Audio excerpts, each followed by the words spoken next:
Alors, bonjour à tous. Je suis heureuse de vous accueillir à ce déjeuner conférence. J'ai failli me tromper avec midi conférence. Donc, on chamboule vos habitudes et on vous accueille ce matin pour prendre un café avec nous. Donc, pour entendre ce que l'équipe de la chaire a retenu du point sur la situation économique et financière du Québec que le ministre Éric Girard a présenté hier.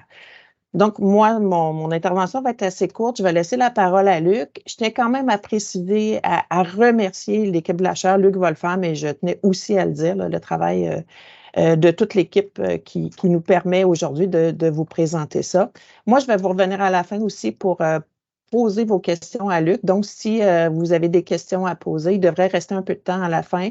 Je vous invite à inscrire vos questions dans la conversation du Teams. Donc, on va revenir à la fin pour y répondre le plus possible. Sur ce, Luc, je te cède la parole et je te laisse aller.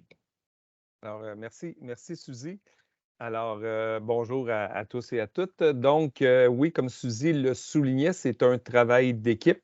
Donc, on n'aurait pas pu faire ça assurément moi seul et seulement Suzy et moi, on n'aurait pas pu y arriver. Donc, merci à tous pour cette contribution à l'exercice qu'on va vous présenter aujourd'hui. Donc, essentiellement, ce qu'on vous présente, c'est des perspectives sur l'économie qui a changé, des perspectives sur les finances publiques du Québec, comment elles ont évolué, notamment depuis la présentation du budget du mois de mars dernier. Dans le cadre de la mise à jour économique, le ministre des Finances a présenté des fascicules sur comment rattraper l'écart de richesse avec l'Ontario. Donc, on a une petite section là-dessus. Évidemment, il y a beaucoup de fiscalistes inscrits là, pour suivre le déjeuner conférence. Donc, on va regarder s'il y a des mesures d'intérêt budgétaire ou fiscal qui touchent les particuliers et quelles sont les mesures budgétaires ou fiscales qui touchent les sociétés. Donc, sans plus tarder, je me lance dans le cœur de l'analyse, donc sur qu'est-ce qu'on doit retenir comme fait saillant en matière de données plus économiques. Bien, d'abord, sous l'angle économique, la croissance du PIB réel, la croissance économique, ici, on voit ce qu'on projetait il y a le budget il y a 1 an et demi, le budget d'il y a 6 mois, et avec la mise à jour, on s'aperçoit que la croissance est plus modeste qu'on ne l'aurait espéré il y a 1 an et demi, mais est grosso modo en ligne avec ce qu'on anticipait 6 mois plus tôt, donc une croissance assez faible pour 2023. Si on va voir pour que nous réserve 2024, encore une fois, le budget de mars dernier parlait de 1,4 de croissance économique réelle. Ici, croissance économique. Et on s'aperçoit que bien, ça a été coupé de moitié avec la mise à jour économique. Donc, des perspectives pour 2024 un peu plus sombres ou ralenties pour le taux de croissance du PIB réel. Ici, on vous le montre sur une plus longue période, donc c'est les mêmes chiffres, 0,6 en 2023, 0,7 en 2024, mais on vous montre aussi, puis 1,6 pour les 3 années suivantes. Ça, c'est le scénario de référence du ministère des Finances. Mais je rajoute, s'il y avait une récession, donc ils ont indiqué dans la mise à jour économique qu'il pouvait aussi y avoir une récession. Ils ont mis un scénario d'effet potentiel d'une récession. Mais là, on s'aperçoit ici que s'il y avait une récession, essentiellement en 2024, on n'aurait non plus une croissance économique de 0,7, mais on aurait probablement un choc qui serait négatif, donc de 1,5 qui nous amènerait à 0,8 de décroissance du PIB réel. Évidemment, ça se reprendrait les années suivantes par une croissance en reprise économique qui serait plus forte. Est-ce que les perspectives pour 2024 du ministère des Finances sont arrimées avec ce que pense le secteur public? Donc, si on prend la moyenne des prévisions, notamment des économistes des institutions financières, et en moyenne, c'est présenté également dans la mise à jour, on peut dire qu'ils sont grosso modo arrimés 0,7 0,6 pour la moyenne des prévisionnistes. Ici, on a projeté la croissance du PIB réel en milliards qui était projetée dans le budget 2023-24 en pointillé. Et on a retracé la courbe de l'évolution du PIB réel avec la mise à jour économique qui a été présentée hier. Et là, on s'aperçoit ici qu'il y a un écart. Il y a un écart entre ce qu'on prévoyait au budget et la mise à jour économique. Ça veut donc dire que le PIB va croître plus lentement selon les nouveaux scénarios de croissance du PIB. Bon. Ici, on a fait une comparaison d'une part avec notre scénario de référence, donc d'abord à gauche avec le scénario de référence en se comparant avec l'Ontario. Donc, sous l'angle de la croissance du PIB réel, nonobstant la croissance de la population, on s'aperçoit qu'on a une croissance moindre en 2023 qu'en Ontario, moindre qu'en 2025 selon le scénario de référence et légèrement plus en 2024 qu'en Ontario. Mais si on devait appliquer un scénario de récession, celui que l'Ontario a calculé sur ses propres finances publiques et celui du Québec, et là, on s'aperçoit que on aurait, encore une fois, une croissance un peu moindre pour 2023, mais on l'aurait plus, légèrement plus. En tout cas, le négatif serait moins négatif, ça devient un peu plus positif pour le Québec et ça nous amène à une croissance économique dans un scénario de récession égale pour 2024-25. 2025-26, pardon. Et ici, ce que je vous présente, d'abord dans le graphique de gauche, c'est l'évolution du PIB réel selon la mise à jour économique d'hier, donc la ligne en noir. Et en pointillé, on vous présente le PIB potentiel, donc un calcul de PIB potentiel que fait la chaire en fiscalité et en finances publiques pour dire, en l'absence d'éléments conjoncturels, à quoi ressemblerait le PIB potentiel du Québec. Mais là, on s'aperçoit que pendant la période 24, 25, 26, on serait légèrement en deçà du PIB potentiel. Si on refait le même exercice dans un scénario de récession, bien là, on s'aperçoit que l'écart serait beaucoup plus grand avant de se ramener à peu près au potentiel en 2027-28, tant dans notre scénario de référence que dans notre scénario de récession. On y serait ici à 1/10 de point près. Bon. Fini de parler de perspectives économiques du Québec. On n'a pas fini de parler de ses conséquences, mais fini de parler de croissance du PIB et projection de ça. Allons voir maintenant dans les perspectives économiques, qu'est-ce qui va se passer avec l'inflation? Bien, on voit que dans l'inflation, on pensait dans le budget de mars dernier avoir une inflation en 2023 de 3,5. Ça va finalement être 4,6. Donc, l'inflation se résorbe par rapport à 2022, mais elle se résorbe plus lentement que l'on ne le pensait.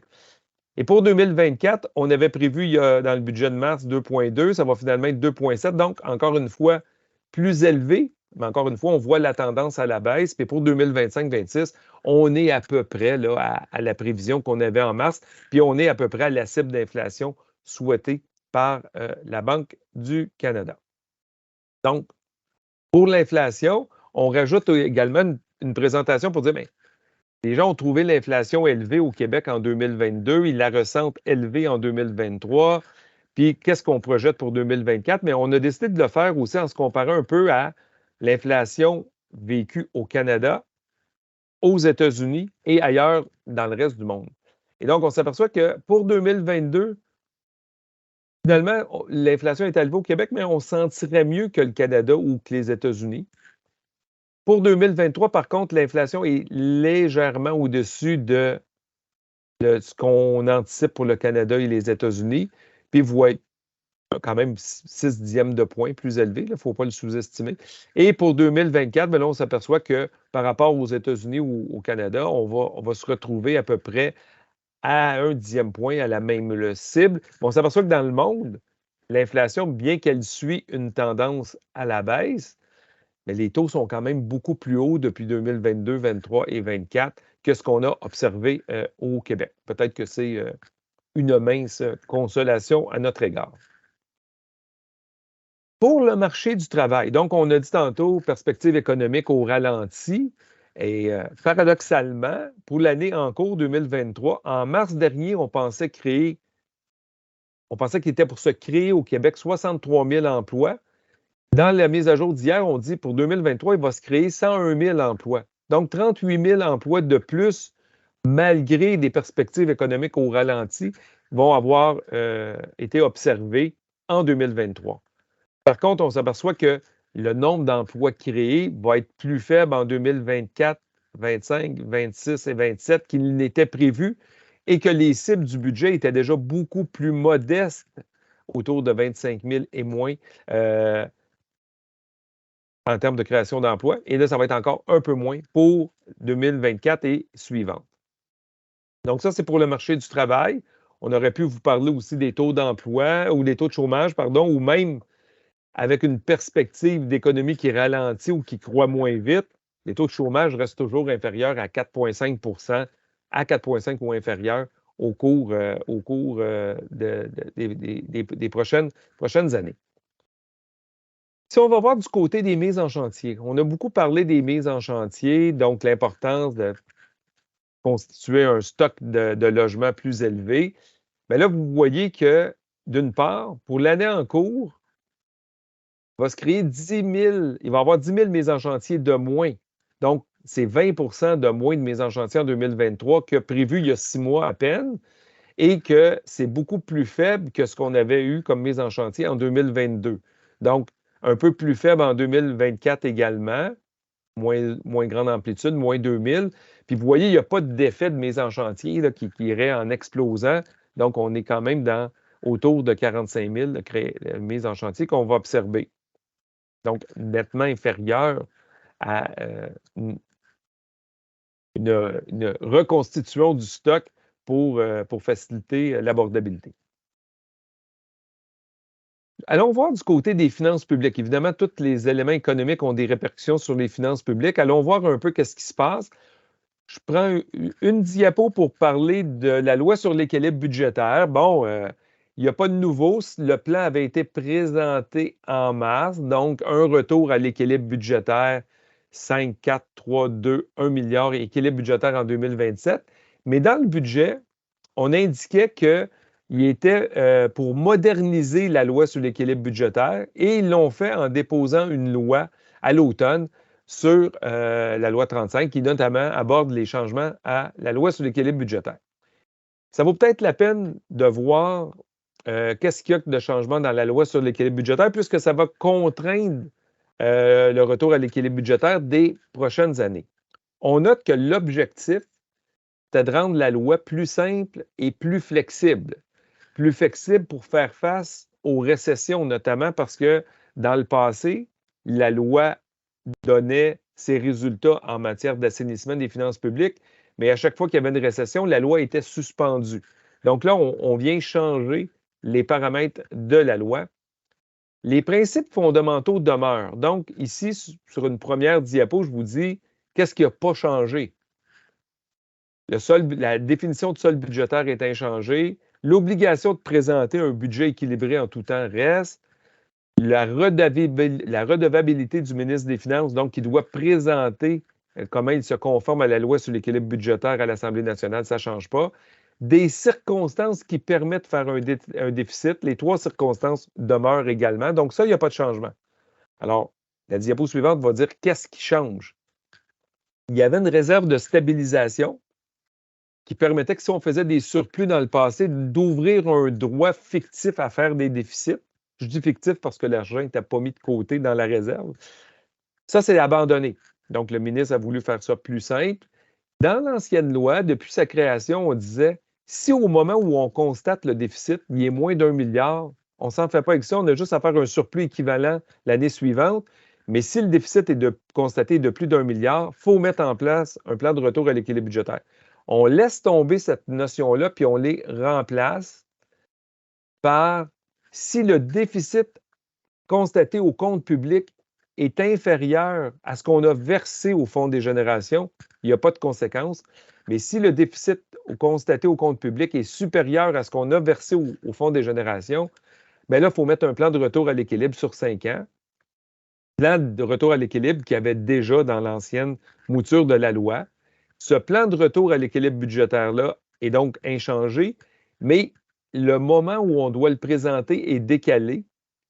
Avant ça, il fallait le présenter au premier budget. Maintenant, on peut le présenter au plus tard au deuxième budget. Donc, un peu plus de souplesse au deuxième budget après la présentation des comptes publics. Donc, ça laisse plus de souplesse, manifestement, avant de tomber dans un mode de retour à l'équilibre budgétaire. Et là, il y a une nouveauté.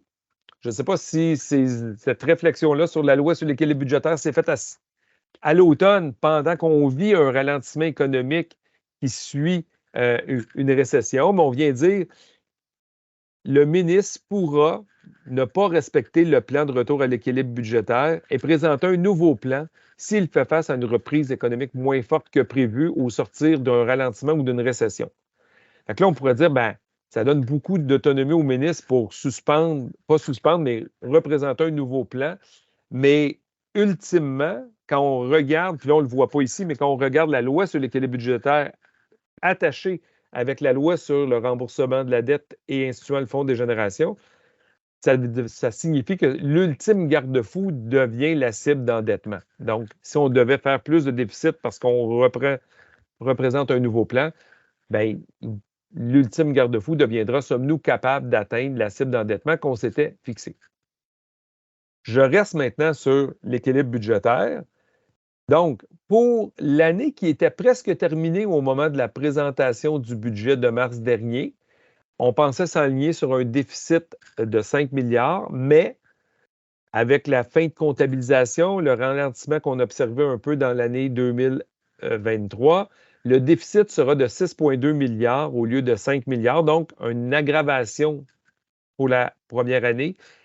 Mais le ministre des Finances dit, pour les autres années, 2023, 24, 24, 25, etc., je maintiens les cibles de déficit prévues pour retrouver l'équilibre budgétaire en 27-28. Mais comment on peut maintenir les cibles alors qu'on a un ralentissement de l'activité économique? Essentiellement, ça se fait parce que dans le budget de mars dernier, il y avait des provisions pour éventualité à chacune des années qui totalisaient sur 5 ans 6,5 milliards. Et pour maintenir ces cibles, on le voit ici, pour 2023-24, au lieu d'avoir une provision pour éventualité dans le 4 milliards d'1,5, dans le nouveau 4 milliards, on a une provision de seulement 0,5.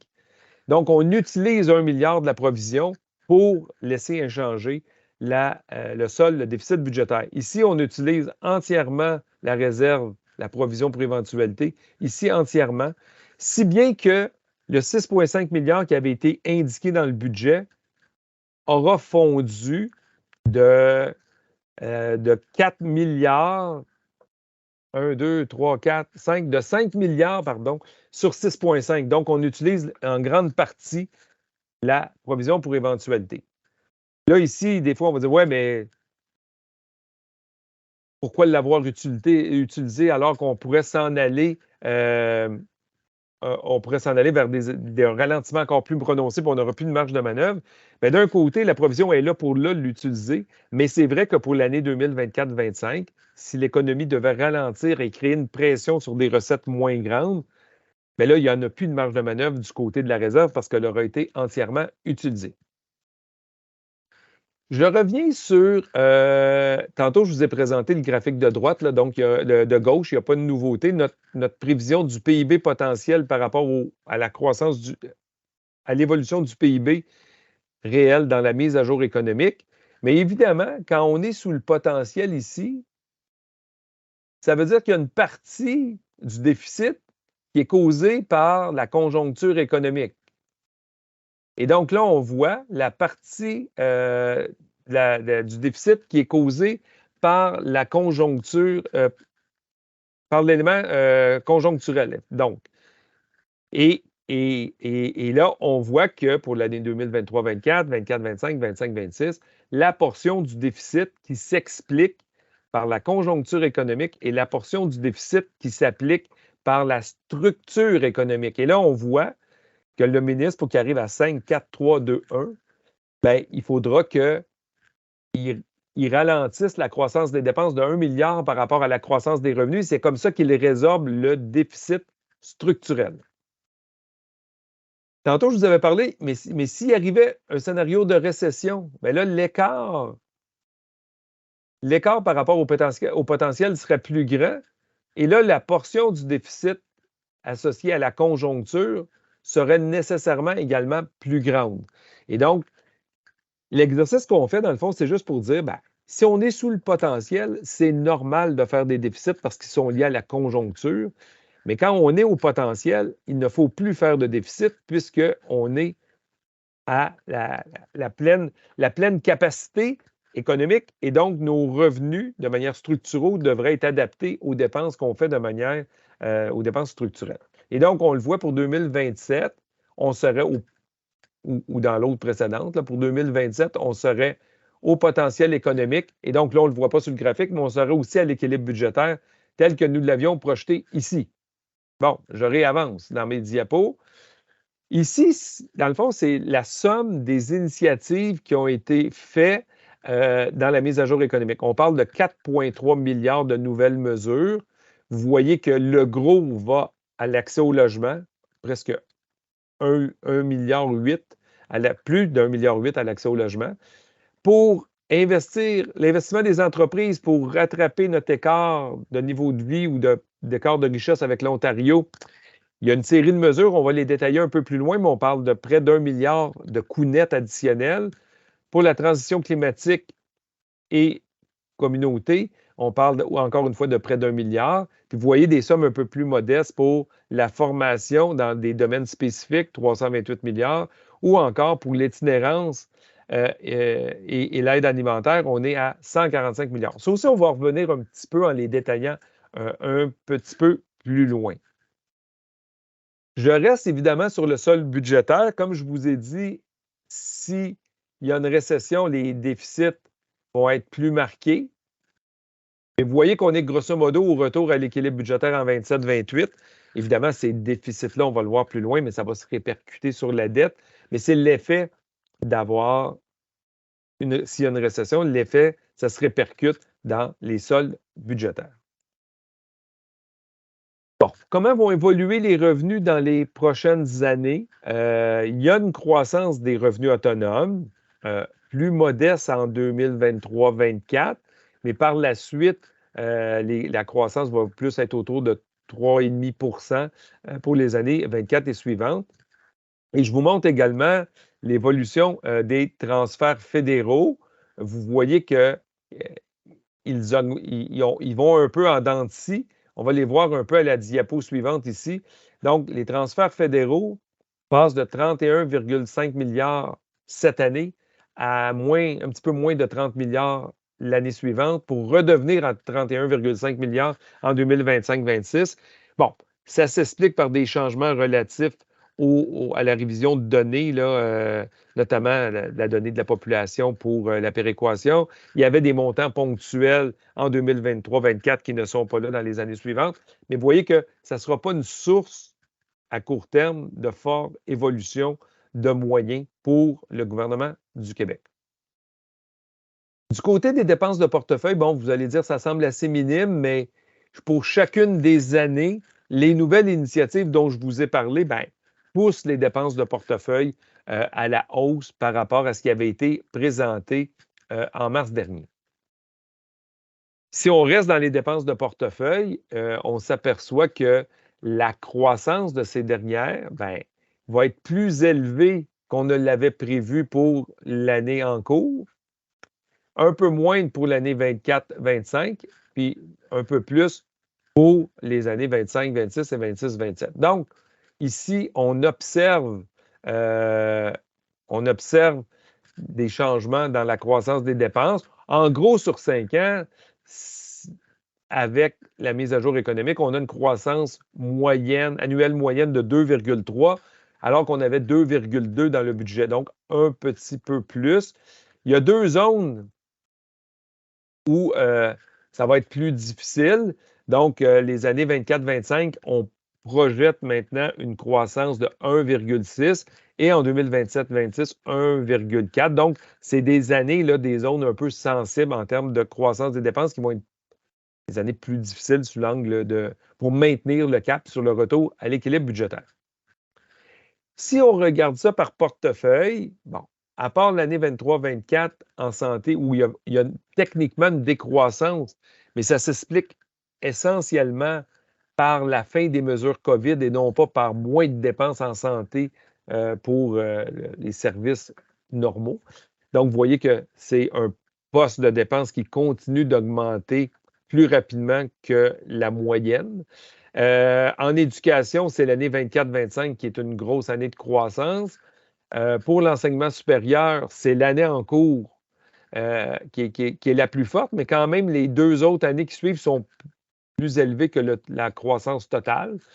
Puis vous voyez pour l'année, pour les dépenses de autres portefeuilles, ben, l'année 2024-25 va être une année un peu plus difficile, là. Donc, ça veut dire que cette année-là, on sent déjà que pour être capable de donner de la croissance à la santé, l'éducation et l'enseignement supérieur, les autres vont devoir avoir de la décroissance pour garder le cap sur la cible totale et l'objectif de retour à l'équilibre budgétaire.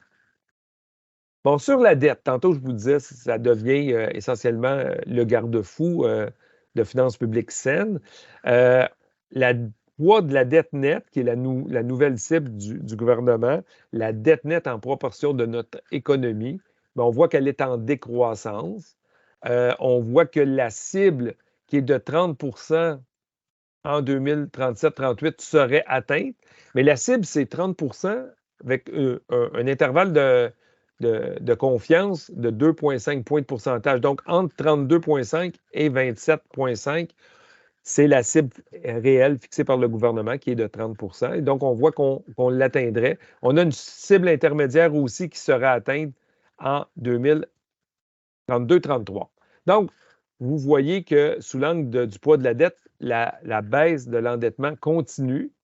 Maintenant, on va voir cette dette-là, elle est quand même en hausse en dollars, en milliards, puis elle est plus élevée pour chacune des années qu'elle ne l'était dans le budget de mars dernier.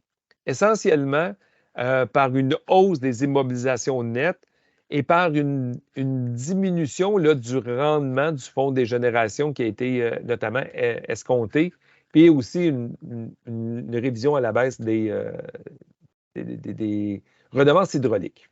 Bon. Du côté de la dette, toujours évidemment, avoir une dette en milliards qui augmente, ça veut dire qu'il faut qu'on consacre des sommes annuellement à payer les intérêts sur la dette, ce qu'on appelle le service de la dette. Vous voyez, pour l'année en cours, là, on va consacrer 400 millions en intérêts sur la dette. L'année prochaine, 100 millions de plus. Mais vous voyez qu'il n'y a pas de changement annoncé, bien que les chiffres sont revus à la hausse, parce qu'on va avoir une dette plus élevée.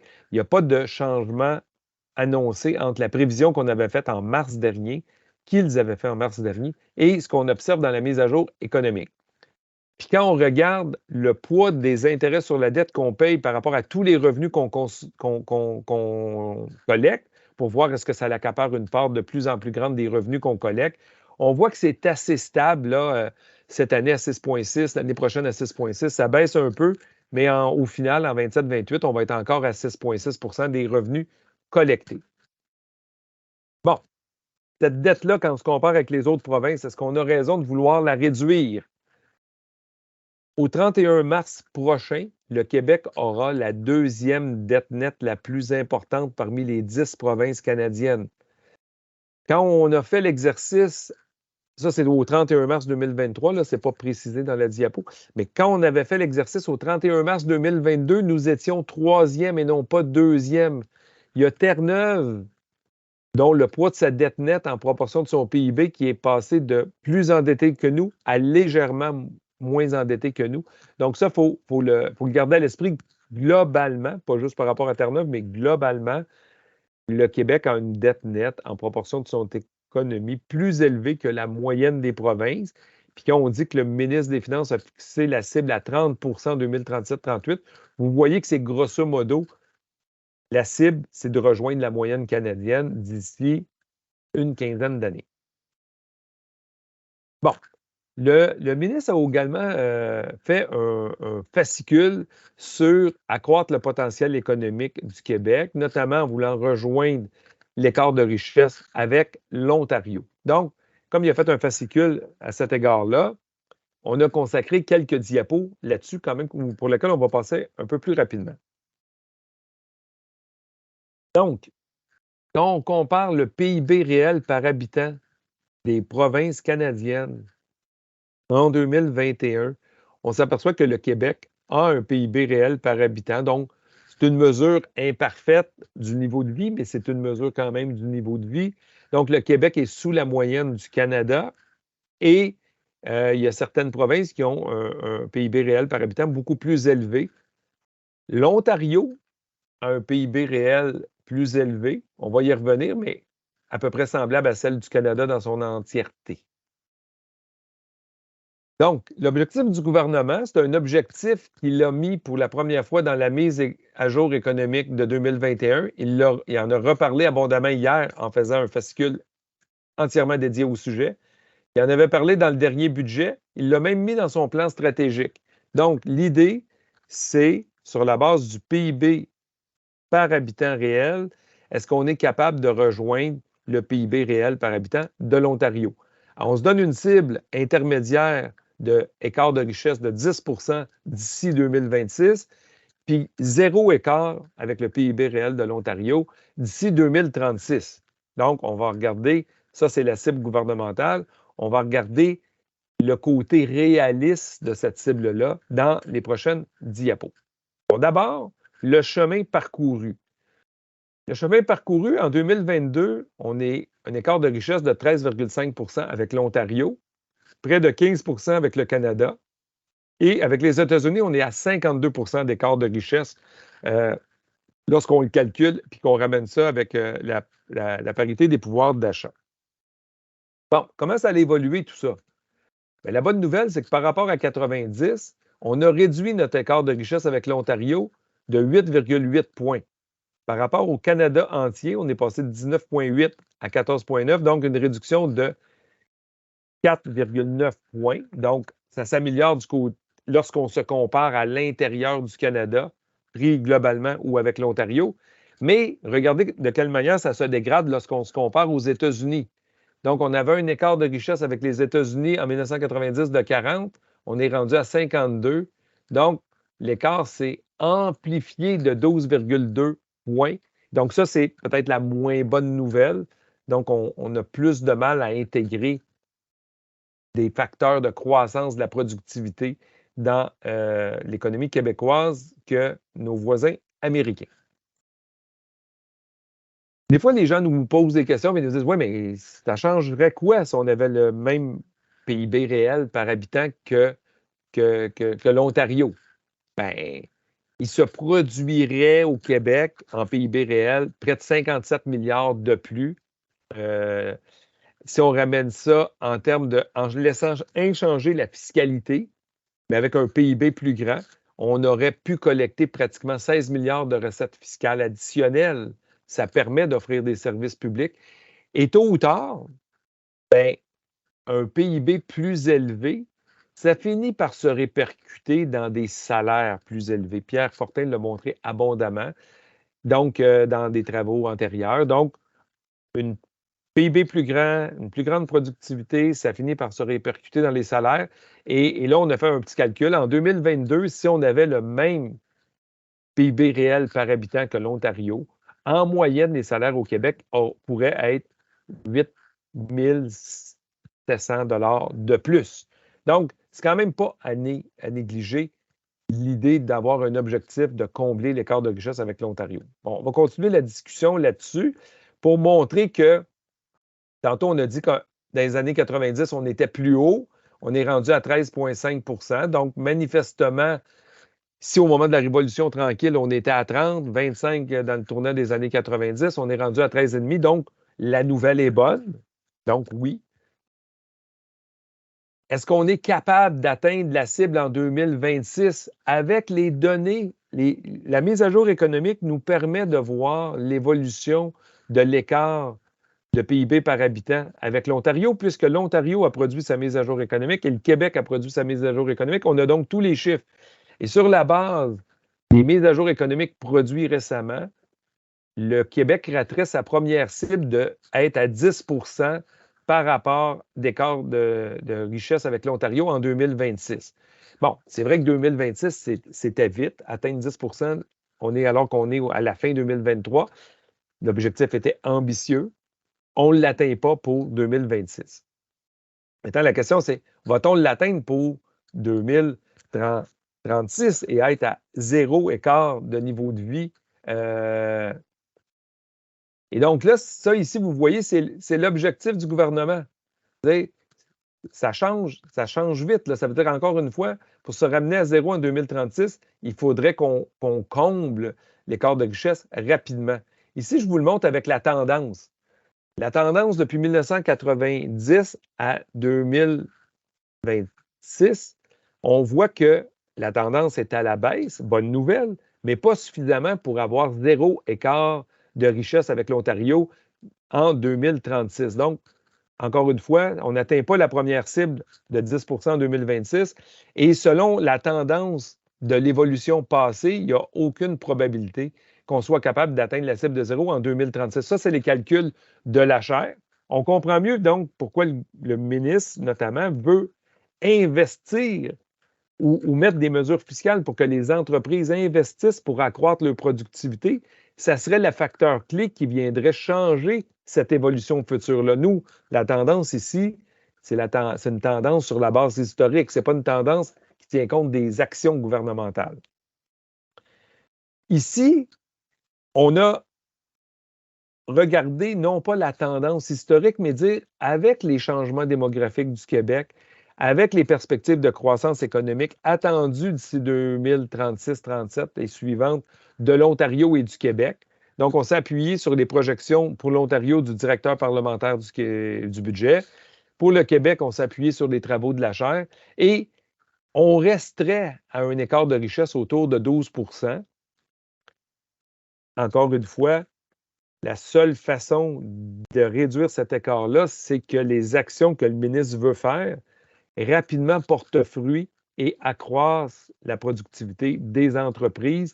Ce faisant, augmente le PIB et ce faisant, puisse réduire l'écart avec l'Ontario. Bon, une fois que je vous ai dit ça, j'ai l'air de vous dire que la cible n'est pas atteignable du tout. Il faut quand même dire que l'objectif est noble pour le bénéfice de tous. Il faut quand même dire que la mise à jour économique propose des mesures pour réduire cet écart de niveau de vie-là. Donc, on parle d'1 milliard net d'investissement dans les mesures fiscales pour l'investissement des entreprises. Donc, on souhaite que ça marche. Mais ça reste, combler l'écart reste manifestement, d'ici 2036, un sacré défi pour toute l'économie québécoise. Bon, on arrive maintenant, on en a parlé pour les mesures fiscales et budgétaires, parce qu'il n'y avait pas beaucoup de fiscales, mais qui touchent d'abord les particuliers. Ensuite, on va regarder les sociétés. Bon, j'ai vu passer là, dans la file de discussion des questions sur l'indexation. Bien, le régime, on a annoncé hier que le régime serait indexé à la hauteur de 5,08 %. On indexe les seuils, les tranches, on indexe les prestations, on indexe donc différents seuils qui sont repoussés. Je donne juste quelques exemples. Là. Le premier taux du barème se termine en 2023 à 49 275. Avec l'indexation, en 2024, le nouveau seuil va se terminer 2 500 $ plus loin. Ça veut dire qu'il y a plus de dollars qui vont être taxés au taux le plus bas. Idem pour le deuxième taux du barème, etc. Donc, les gens vont bénéficier de ce changement-là dans le barème d'imposition. Le montant de base, qui était de 17 200, passe à 18 100. Donc, encore une fois, ça va prendre plus de temps avant qu'on commence à payer de l'impôt par ces changements-là. Et donc, ça, c'est au bénéfice des contribuables. D'autres changements, il y a certains seuils de réduction, le crédit solidarité. Avant ça, on commençait à le perdre progressivement à partir de 39 200. Maintenant, ça va être 41 200. Donc, 2 000 de plus de revenus qu'on a le droit de gagner pour bénéficier du plein crédit solidarité. La pleine allocation famille, le seuil pour les couples est déplacé de 2 600. Pour le crédit maintien à domicile, le seuil avant que la réduction débute à s'appliquer est repoussé de 3 140. Donc, des exemples d'effets de l'indexation du régime fiscal. Évidemment, le montant crédit solidarité, le maximum, le montant prime au travail, le montant allocation famille, les montants comme tels vont être aussi indexés à 5,08. Ils ne sont pas présentés ici parce qu'il y en avait trop. Mais j'ai quand même pris la peine de présenter parce qu'on oublie trop souvent que l'aide sociale est aussi indexée au même taux que le régime fiscal, et donc 5,08. Ce qui veut dire que quelqu'un sur l'aide sociale en 2024, la prestation de base est ajustée de 444 $. Puis ceux qui ont des contraintes sévères et qui se qualifient au programme de revenus de base, parce qu'ils ont passé un nombre X de mois sur 72, je crois que c'est 66 de mémoire, là, ils se qualifient au programme de revenus de base. On voit que les prestations sont beaucoup plus élevées et l'indexation, pour eux, serait 948 $ annuellement de plus. Donc, c'est quand même pas rien d'avoir les mécanismes d'indexation à l'intérieur du régime. Ici, on revient un peu à ce qu'on avait présenté les années dernières, les années précédentes. Il y a un certain décalage entre l'inflation qu'on subit et l'indexation qui est faite. L'indexation, là, c'est basé sur l'indice des prix à la consommation au Québec qui se terminait au 30 septembre 2023 sur la base des 12 derniers mois. Et c'est ça qui va nous dicter pour arriver à l'indexation de 5,08. Mais l'inflation qu'on connaît dans l'année peut être diverse. Donc, en 2022, l'inflation a été beaucoup plus élevée que l'indexation. C'est là qu'est arrivé les aides ponctuelles. Pour 2023, on s'aperçoit que l'indexation a été plus élevée de 1,8 points par rapport à l'inflation. Et encore cette année, c'est pratiquement le double. Donc, une indexation de 5,08 puis une inflation prévue en 2024 de 2,7 %. Donc, ça va donner un peu de marge ou d'oxygène aux ménages québécois pour l'année 2024 où l'indexation est plus forte que ce qu'on va ressentir en inflation attendue. Bon, les mesures du côté des particuliers. Donc, il y a 3 mesures en lien avec le logement.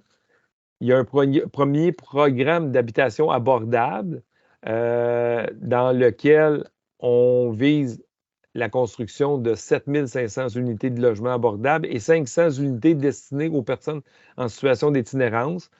Donc, grosso modo, là-dedans, on est à 1,8 milliard. Il y a aussi le programme de supplément de loyer. Le programme de supplément de loyer, c'est les gens là, avec l'Office municipal d'habitation ou bien des coopératives d'habitation. Il y a actuellement 46 000 unités ménages qui sont visées par une garantie que leur loyer ne doit pas dépasser 25 % de leurs revenus. On rajoute 4 000 ménages dans ce programme-là. Donc, on va passer à près de 50 000 unités de ménages qui vont être visées par une protection que leur revenu ne peut pas dépasser 25 %, que leur loyer ne peut pas dépasser 25 % de leurs revenus. Donc, pour eux, les 4 000 qui ne se qualifiaient pas, s'ils payaient beaucoup plus que 25 %, ça va être une bouffée de revenus additionnels pour eux. Et il y a un troisième programme, la location logement, qui existe depuis déjà quelques années, qui a été bonifié l'année dernière. Bien là, on vient encore, je vais vous le montrer dans les diapos suivantes, là, mais on vient encore le bonifier un peu, pas tant dans les montants que les gens reçoivent. Ceux qui l'avaient vont recevoir à peu près la même chose qu'avant, mais il va y avoir un peu plus de nouveaux bénéficiaires parce qu'on réduit plus lentement le critère de non-admissibilité. Donc, je vous montre ça dans la diapo suivante. Donc, les paramètres restent à peu près les mêmes. Pour une personne seule dont le loyer est 800 $, ben, il y avait une aide mensuelle de 170 qui descend à 150, qui descend à 100. Puis là, oups, le pointillé, vous voyez à quelle vitesse ça diminuait pour être admissible. Et là, on atténue un peu cette. Là, vous allez me dire, c'est tout minime, là, c'est juste ça le changement, là. Mais quand même, ça rajoute. Et là, je vous montre un cas d'une personne seule avec un loyer de 800. Je vous montre ici un couple avec 2 enfants avec un loyer de 1200. Vous voyez un peu encore. Mais ce changement-là rajoute 25 000 bénéficiaires ou 20 de bénéficiaires de plus. Donc, c'est quand même pas rien comme changement, mais en termes de modification dans les seuils d'exclusion, c'est quand même, vous le voyez, modeste, là. Et ça veut dire qu'il y a beaucoup de personnes dans cette zone-là qui n'avaient pas droit, qui vont avoir droit à un crédit, une allocation partielle. Bon, je ne vous en dis pas plus là-dessus, c'est quand même assez niché. Ici, c'est encore plus niché, là, le rehaussement du soutien pour les plus démunis. Donc, des ressources pour des hébergements d'urgence, des ressources pour les services spécialisés, pour la sécurité alimentaire. Donc, il y a quelques gestes qui ont été posés. Et là, tantôt, quand on montrait les nouveaux, les dépenses additionnelles, on est dans le dernier petit bout du bâton, là. Il y en avait beaucoup plus dans l'habitation, dans l'investissement d'entreprise, puis là, plus ça allait, les bâtons diminuaient. Je reviens par contre pour contrer la pénurie de main-d'œuvre. On rajoute de l'argent pour la formation, donc des nouvelles formations de courte durée, particulièrement en construction. Et du côté des services, santé et services sociaux, il y a deux choses qui arrivent. D'abord, on relance le programme pour la formation accélérée des proposés aux bénéficiaires en offrant des bourses de 12 000 $. Et du côté des étudiants en psychologie, ils bénéficient déjà d'une bourse pour aller faire un stage dans le secteur public, mais on accorde une nouvelle bourse pour ceux qui s'engagent à aller pratiquer dans le réseau public, donc une bourse de 25 000. Donc, on veut avoir une action sur les futurs diplômés de psychologie. Donc, vous voyez ici, on est sur pratiquement 400 millions sur les 2 prochaines années. Encore une fois, des éléments pour les changements climatiques. Donc, dans la foulée des feux de forêt de l'été dernier, essentiellement, il y a des sommes qui étaient dans le fonds d'électrification et des changements climatiques qui vont servir à s'adapter en matière de changement climatique. Il manque de détails pour ça. Puis il va y avoir également des investissements pour atténuer les risques associés aux feux de forêt, reboisement, soutien financier de la SOPFEU. Ça, c'est des mesures qui s'étalent de 2023 à 2027, comme vous pouvez le voir. Mais il y a aussi une aide, puis là, on doit dire ponctuelle, pour le transport collectif. On avait déjà entendu parler dans les médias, mais le 265 millions de plus, il s'applique seulement à l'année en cours. Ça veut donc dire qu'il n'y a pas d'aide pour les années suivantes du côté de l'appui à un fonds d'urgence pour le transport collectif qui vise à retrouver le niveau d'achalandage antérieur à la pandémie. J'arrive aux mesures fiscales qui touchent les sociétés. C'est essentiellement pour l'investissement, donc il faut souligner, c'est essentiellement pour l'investissement. On a voulu simplifier le régime, donc je commence par 2 éliminations, mais il y a quand même 1 milliard net d'ajout d'argent, là, donc ce n'est pas les éliminations qui dominent, c'est vraiment la transformation et la simplification. Il y a une déduction additionnelle pour amortissement de 30 %. Elle prend fin au 31 mars 2023. Puis il y avait un programme d'aide financière à l'investissement qui offrait des réductions de coûts d'électricité aux entreprises industrielles admissibles. Pour se qualifier comme entreprise admissible, il faut le faire avant le 31 mars 2023. Il n'y en aura plus de nouvelles admises après. Une fois qu'on a dit ça, on cherche à arrimer le crédit C3I et le congé fiscal pour les grands projets d'investissement. Et pour ce faire, on bonifie et on renouvelle la durée du crédit C3I. C'est ça, je vous dis, au net, tout ça, ça coûte près d'1 milliard de dollars sur 5 ans. Bon, à quoi ressemble le crédit, le C3I, je vais le dire au long, là, donc crédit d'impôt à l'investissement et à l'innovation. À partir du 1er janvier prochain, on veut améliorer, donc c'était déjà le cas, mais on veut améliorer la productivité des entreprises par la technologie. Puis le crédit, bien, il correspond au coût d'acquisition du matériel de fabrication, de transformation de matériel informatique et de progiciels de gestion. On va améliorer la façon de faire des entreprises. Avant la mise à jour économique, les biens devaient être acquis avant le 1er janvier 2025. On donne 5 ans de plus. C'est pour ça qu'on dit qu'on renouvelle et prolonge le crédit citoyen. Maintenant, c'est avant le 1er janvier 2030.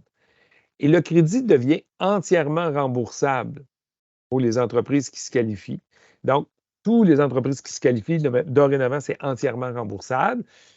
Le taux est également bonifié. Et c'est là qu'on dit il est bonifié et harmonisé avec le congé fiscal pour les grands projets. Donc, c'est 15 pour les investissements dans la communauté métropolitaine de Montréal et de Québec, 25 au sein de territoires à faible vitalité économique et 20 dans toutes les autres zones géographiques. Donc, les mêmes taux que le congé fiscal pour les grands projets. Donc, puis c'est des taux donc, qui sont haussés. C'est là-dessus que mise beaucoup, avec le congé fiscal pour les grands projets, le gouvernement, pour tantôt, quand je disais, là, rattraper l'écart de richesse avec l'Ontario. Ça ne passe pas par de la création d'emplois, ça passe par la création de productivité ou de plus-value à l'intérieur des entreprises avec un même nombre d'emplois, essentiellement ce qu'on vise. Bon, et ça va faire en sorte, en prolongeant le crédit citoyen, ça veut dire que les entreprises qui investissent au Québec, ils vont avoir une imposition sur le rendement de leur investissement plus faible pour un même investissement qu'ils ne l'auraient en Ontario, la moyenne canadienne ou aux États-Unis. Donc, il en reste plus. Le taux d'imposition effectif sur le rendement d'un nouvel investissement est plus faible ici et on va se distinguer de cette façon-là. Ça conclut en gros les changements qu'on a pu observer dans la mise à jour économique. J'en profite, je recède la parole à Suzy qui va probablement avoir recensé quelques questions, si quelques questions il y a eu à travers la boîte de discussion et d'échange. Tout à fait. Donc, j'en ai recensé pour l'instant 4. Le premier, question pas simple. Donc, ça indique que les documents du Trésor, lors du budget, au même moment que le budget, disait que le coût du maintien des services était de 4,2 pour 23-24. Or, actuellement, en 22, actuellement, le taux de croissance annuel moyen pour le cadre financier est à peu près de 3 si on exclut là, les dépenses COVID. C'est ce que le ministre a indiqué, même si au net, on est un petit peu plus bas. Mais si on exclut les dépenses COVID, donc la question piège, n'y a-t-il pas lieu de parler d'austérité? Le fameux mot. Les documents du Conseil du Trésor n'ont pas été remis à jour. Donc, c'est difficile de comparer le document budgétaire présenté au X jours de mars du côté du Trésor et du côté du ministère des Finances avec juste une mise à jour du côté du ministère des Finances et l'absence de mise à jour du Conseil du Trésor. J'hésite à m'embarquer dans un commentaire à cet égard-là. Puis sans parler d'austérité, c'est clair que la croissance attendue pour les prochaines années va être plus modeste que la croissance observée depuis 2018, par exemple. Ça, on peut déjà le noter. Là. Il y a 2 zones, là, j'en ai parlé dans la présentation, là, je pense que c'est l'année 24-25 et 27-28, où la croissance de l'ensemble des dépenses de portefeuille va quand même être en deçà de 2 et donc ça, ou autour de 1,5 c'est quand même des années où la croissance va être modeste. Là. Ça, je pense aussi, là, c'est toujours les questions les plus difficiles au début. Comment le gouvernement en est-il arrivé à conclure que l'état des services qu'il offre à la population est adéquat? On revient régulièrement avec cette question-là. C'est pas ce qu'on traite tout à fait dans notre regard à cet égard. Non, c'est ça. C'est pas ce qu'on traite généralement dans nos travaux en général. Et lorsqu'on arrive ici, encore moins. Donc, nous, on prend les données qui apparaissent dans le point sur la situation économique et financière du gouvernement. Comment le gouvernement fait pour justifier que les services publics sont adéquats? Il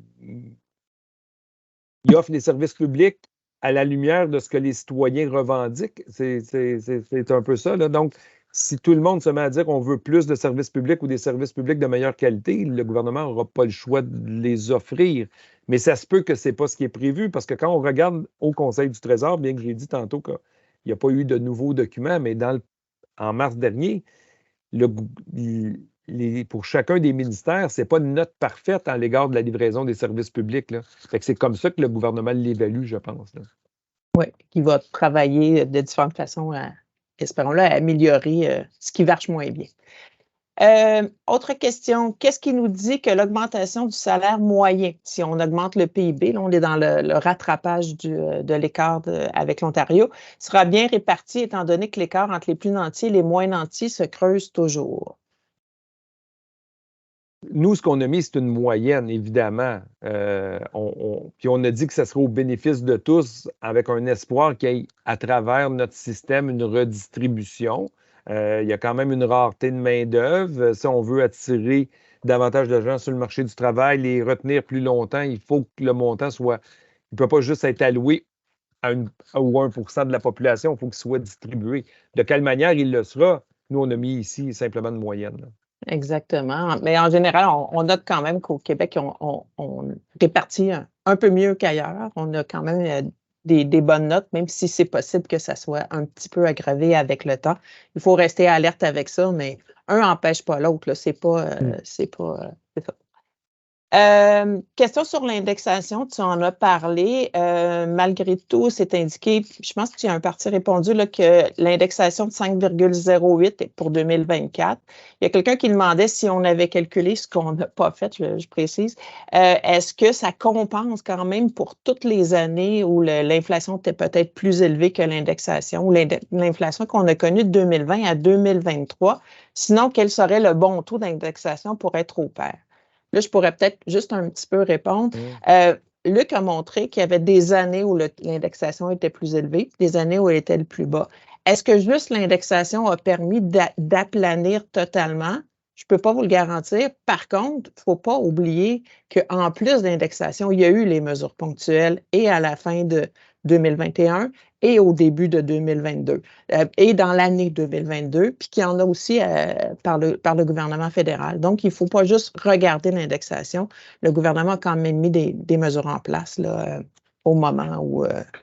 Mais sur une longue période, depuis que l'indexation est de retour dans le système fédéral et québécois, on peut dire on peut présumer que sur un long terme, ça finit par s'équivaloir, là. Sur une courte période, peut-être un peu moins, mais comme Suzy dit, c'est justement pour ça que le gouvernement a posé des actions, peut-être un peu trop larges, mais qui a posé des actions de mesures ponctuelles. C'était pour tenir compte de l'effet retardé de l'indexation, du moins en partie.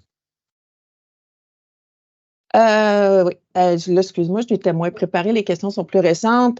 Étant donné que le taux d'inflation est en décroissance plus lente, est-ce que les prévisions indiquent toujours que le taux de la Banque du Canada pourrait être en baisse encore en avril 2024 ou c'est beaucoup plus tôt? Y a-t-il des prévisions à ce niveau? Bon, on n'en a pas parlé dans le document comme tel, mais on voit dans le détour d'une des pages du document de 230 pages du gouvernement du Québec qu'il anticipe une baisse en 2024, une ou des baisses plutôt, là, du taux directeur de la Banque du Canada. Donc, c'est escompté dans son scénario à quelque part. Donc, oui, il anticipe d'ici la fin 2024, je crois que c'est à 3 baisses de son taux directeur, du taux directeur de la Banque du Canada. Mais ces baisses-là ne sont pas annoncées par la Banque du Canada et ne sont pas intégrées dans le reste du temps, là. Question. Est-ce que le maximum des gains admissibles pour le RRQ sera aussi indexé à 5,08 pour 2024? La question est bonne. Il sera assurément indexé, mais il y a une petite subtilité. Le régime fiscal est indexé sur une période de 12 mois qui se termine au 30 septembre. Le régime des rentes du Québec est indexé sur une période de 12 mois qui se termine au 31 octobre. Donc, prochainement, en novembre, on va reconnaître l'indexation pour le régime des rentes du Québec. Pour les prestations. Pour les ça. prestations. Donc, ça risque d'être un petit peu différent.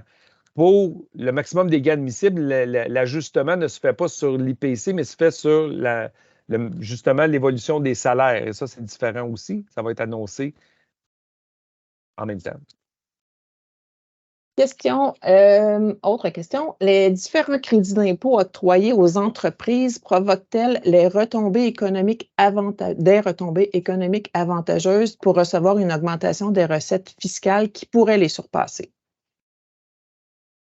Bon, ça, c'est toujours la fameuse question de est-ce que quand on investit 1 milliard en crédit d'impôt, est-ce que ça donne des retombées de plus d'1 milliard? Ça donne des retombées sur l'économie, qui, tôt ou tard, donne des retombées sur les recettes fiscales. Mais on n'oublie pas que les recettes. Si Québec donne un crédit d'1 milliard sur 5 ans, ça va croître le PIB québécois, mais ça va croître les recettes fiscales du gouvernement du Québec, du gouvernement fédéral, des municipalités, etc. Là. Donc, c'est pas clair que Québec va revoir son milliard à travers l'impôt des sociétés québécoises. Cela dit, l'économie va se porter mieux et ça va augmenter justement ou réduire notre écart de richesse avec l'Ontario. C'est l'objectif. On souhaite que les mesures fonctionnent. Je pense qu'on va s'arrêter là, qui est rendu 9h30. Je vais te laisser conclure. Donc, moi, je vais quand même prendre la peine de remercier tous les gens qui étaient présents. Mais je te laisse terminer. Bien, juste avant de vous remercier, je vais quand même dire, pour ceux qui ont beaucoup d'énergie, c'est la première fois que ça nous arrive, mais on a une deuxième activité aujourd'hui. Donc, on avait déjà prévu un midi-conférence aujourd'hui en partenariat avec Fonds d'Action et qui a lieu à la fois en présentiel à la Maison du développement durable ou en ligne. Donc, il est encore temps de s'inscrire si vous le souhaitez. Donc, c'est un panel essentiellement qui vont parler ou échanger sur quand justement le gouvernement donne des subventions aux entreprises, est-ce qu'on devrait exiger davantage de contreparties sociales et environnementales? Donc, il va y avoir François qui va d'abord présenter une étude qui a été faite et publiée à la chaire. Il va y avoir un panel qui va être là par la suite. Et pour ceux qui voudraient en savoir plus sur la mise à jour économique, même une fois qu'on vous a fait le regard d'aujourd'hui, bien, le ministre sera à Cercle Finance Québec lundi prochain et j'aurai le plaisir d'animer avec Emna Abraham de l'Institut du Québec une série d'échanges avec le ministre. Donc, en web, lundi, le 13 novembre, de midi à 13h. Et une dernière activité de la chaire, le 14 novembre prochain, ça va être la semaine de la philanthropie. Donc, on va avoir 3 personnes qui ont étudié à la maîtrise en fiscalité, Sophie Bélanger à l'animation qui enseigne avec moi et 2 personnes qui travaillent dans la pratique privée autour de la planification optimale des dons. Donc, on va échanger un peu là-dessus avec eux. Donc, ça reste un rendez-vous. Sur ça, je vous dis vraiment merci de nous suivre aussi nombreux. On travaille fort pour faire ces activités-là dans un temps restreint, mais on sent que vous êtes au rendez-vous. Donc, on l'apprécie grandement et à bientôt. Merci.